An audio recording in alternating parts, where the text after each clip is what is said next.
नमस्कार, मैं हूं अंजलि रावत और आप देख रहे हैं खोजना। बॉलीवुड की पहली फिल्मकार फातिमा बेगम की कहानी आज हम आपको बताएंगे।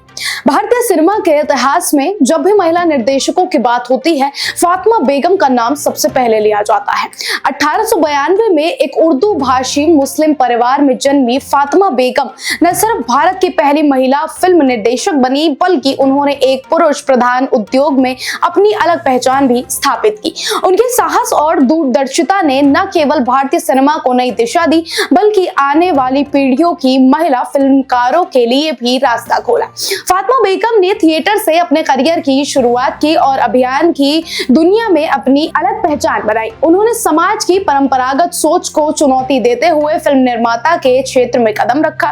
1926 में अपनी खुद की प्रोडक्शन कंपनी फातिमा फिल्म्स स्थापित कर उन्होंने ये साबित कर दिया कि महिलाएं केवल पर्दे पर ही नहीं, बल्कि कैमरे के पीछे भी इतिहास रच सकती हैं। बचपन से ही कला के प्रति रुचि रखने वाली फातिमा बेगम ने उर्दू थिएटर में अपने अभिनय करियर की शुरुआत की। उस दौर में महिलाओं का अभिनय करना समाज में स्वीकार्य नहीं था, लेकिन उन्होंने इस रूढ़िवादियों को तोड़ते हुए अपनी प्रतिभा को साबित किया। हालांकि उनके निजी जीवन को लेकर कई अटकलें रही, लेकिन उन्होंने कभी भी अपने करियर को इससे प्रभावित नहीं होने दिया। फातिमा बेगम ने 1922 में वीर अभिमन्यु से अपने फिल्मी करियर की शुरुआत की, जिसका निर्देशन अर्देशीर ईरानी ने किया था। उस दौर में जो पुरुष ही महिलाओं के किरदार निभाते थे, फातिमा बेगम ने अपनी प्रतिभा के दम पर खुद को स्थापित किया। 1924 में सती सरदाबा, पृथ्वी वल्लभ, काला नाग और गुले बकावली जैसी फिल्मों में काम करके उन्होंने फिल्म उद्योग में अपनी सशक्त उपस्थिति दर्ज कराई। 1926 में फातिमा बेगम ने फातिमा फिल्म्स की स्थापना कर भारत की पहली महिला निर्देशक बनने का गौरव हासिल किया।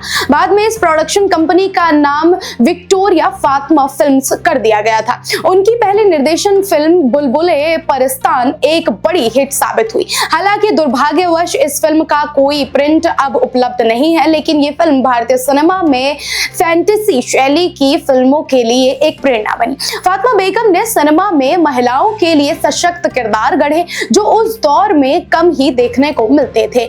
गॉड्स ऑफ लव और शकुंतला जैसी फिल्मों के निर्देशन से उन्होंने सब साबित किया कि महिलाएं केवल पर्दे पर सुंदरता का प्रतीक भर नहीं है, बल्कि दमदार किरदारों की हकदार भी हैं। हालांकि 1929 में कानूनी समस्याओं के कारण उनका स्टूडियो बंद हो गया, लेकिन उनकी विरासत आज भी कायम है। फातिमा बेगम की बेटी जुबैदा ने भी अपनी मां की तरह भारतीय सिनेमा में अहम भूमिका निभाई और भारत की पहली बोलती फिल्म आलम आरा में अभिनय किया।